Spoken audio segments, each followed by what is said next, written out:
Hello, my name is Janet M. Taylor. Welcome to another Organized Living segment. Today it's all about planning. And I just wanted to share with you because that's a question I've been getting is how do you plan? So, of course, it's all about the tools. The first tool is yes, I have a physical planner. And of course, I have my digital calendar, which is on my cell phone as well as my laptop. So those are the tools I use. I set aside time weekly.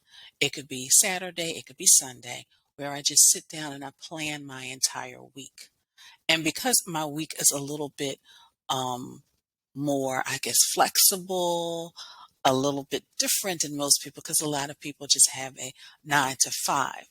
Whereas there are times when my day may be 11 to 7 or 6:30 to 3:30, depending on when I work with clients and when I do webinars. So that's the first thing. I put in my work hours.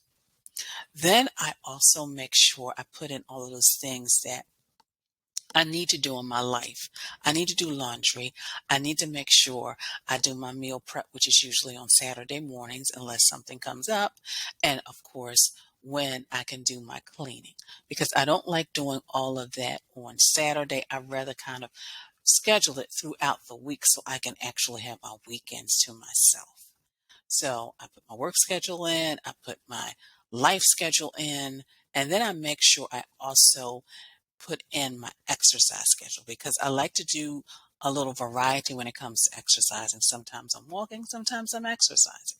So I put that in as well because there are times when I may truly have to get up really early. So therefore, I may not exercise. I may decide to walk in the afternoon.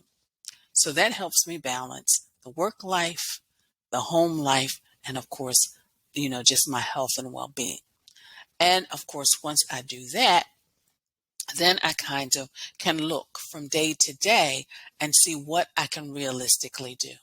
Because there may be times when I have maybe 3 webinars, but I've also got several meetings throughout the day where I don't have time to do some of the tasks that I need, whether it's reports, whether it's just regular things like sometimes I write my blog or I may interview a guest for my podcast. So therefore, I may not be able to do that on that specific day. So I had to plan it for another day. But that is how it's a very simple way in how I really plan my week. Because they're telling us if we take 15 minutes at the end of every day and plan, we'll save ourselves an hour.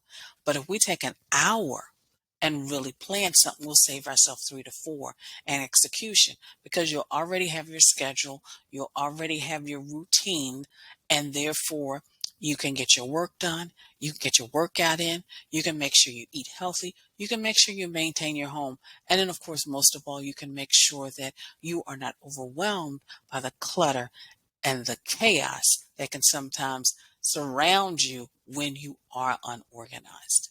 So, and it's all about the tools. So again, I said I use a cell phone and my Google Calendar, which I color code, but I also use my planner because my planner helps me really list all the little things I want to do throughout each day. And then, of course, just to take a little bit further, just to really help me with planning and staying focused on top of everything, I have whiteboards. I have a whiteboard that has my entire schedule, training schedule for the month down. But then I also have huge post-it papers because they list these 4 tasks I need to do every month just for my business.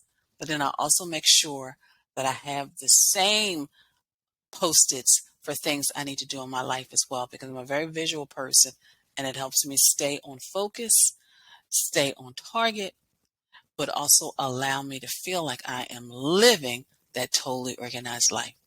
So I hope you've enjoyed this short segment. Again, please send me your questions because I love answering them.